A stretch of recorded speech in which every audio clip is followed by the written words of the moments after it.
Okay, now I'm thinking, how about a dolphin swimming right here? I think the normal thing to do would make that dolphin like swimming towards you with the, with his big dolphin-y grin and smiling for the camera and just such a perfect pose. But I kind of have a love for the unexpected, so I want to put him just swimming straight away, like he's taking off into that picture.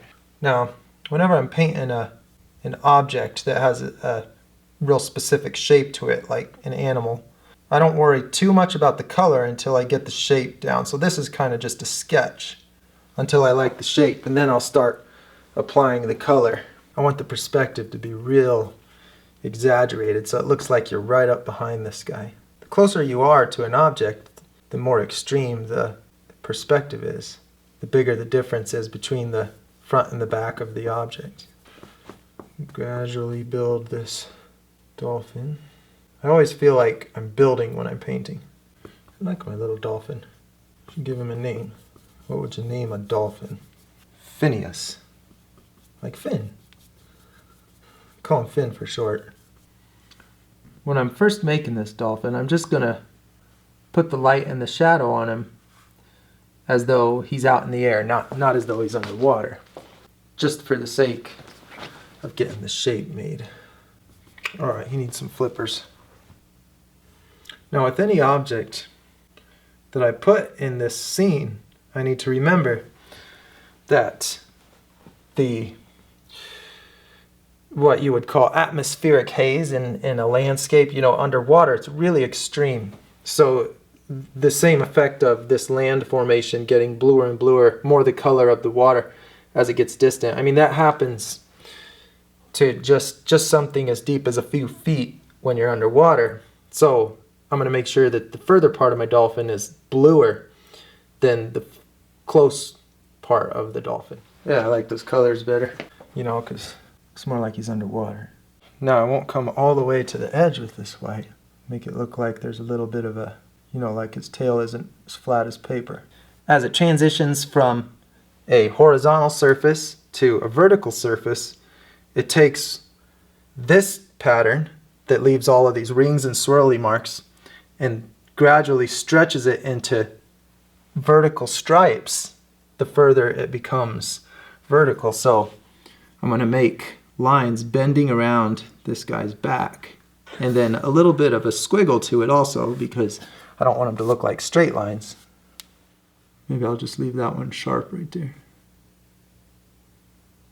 And a trick that I use is I really want you to see the shadow breaking, the fin breaking the light and making a shadow. So I'll just bring some of this bright color right up where I want that shadow to be, just to enhance it. There, now on that very bottom strip of his belly, I could put a darker blue. It's disappearing into the water. Putting different colors on the edges of objects is really the key to getting them to be 3D. I mean, half the time I'm putting colors on there that are totally unrelated. Well, I mean, like this purple. It's really not that related to the rest of the picture.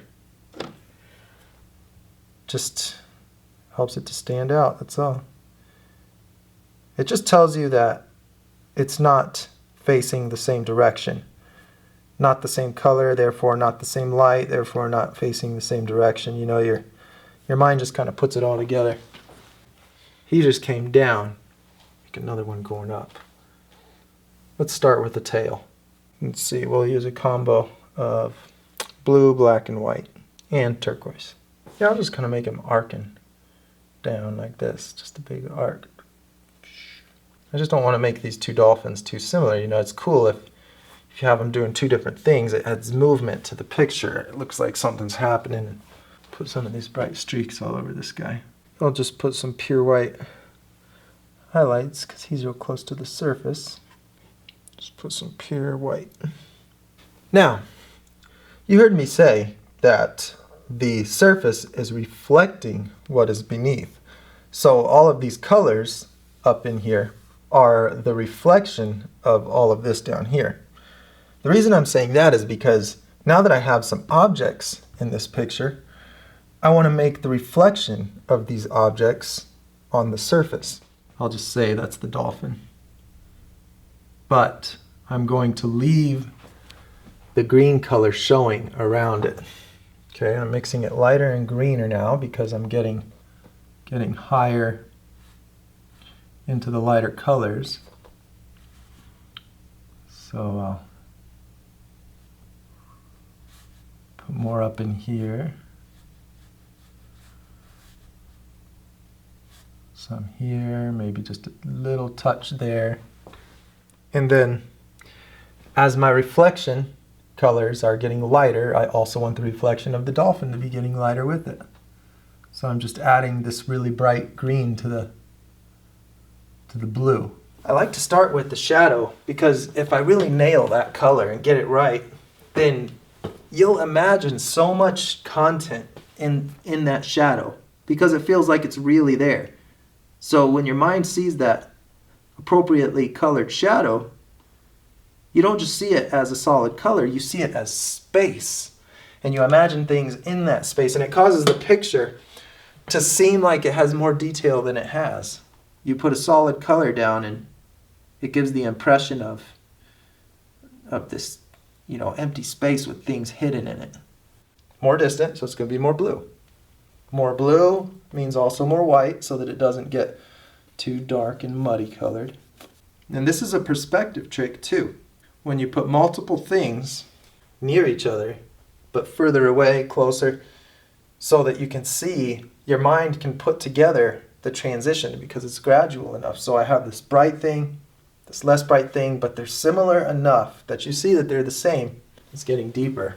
Okay, now all I'm going to do is add back in all of my little light squiggles that are all over this. But I'm going to remember that when they bend down on a more vertical surface, they stretch into more of the straight lines coming down. And then when they're on the more horizontal surface, like this big yellow thing, whatever that is, that's when I make these ring patterns. So all I'll do is add white to whatever the color of the object is. So I'm adding white right now to this yellow, and it's almost pure white, just a little bit of yellow because I already have this thing pretty bright. And then I'm just going to do the same thing that I did at the beginning. Maybe I'll try to make it look like it's bent around the texture of this though. I will say I'm glad that I decided to put this bright colored coral in the foreground here because it causes a lot of contrast between all of the blues of the background and all of these non-blues that are in the front. So it causes the background to seem that much further back now. And I think it's set up nicely here with this little pocket that just kind of happened as I was painting. I think it would be cool to put bubbles coming out of that. That'll be a good place for me to show you how to do bubbles underwater.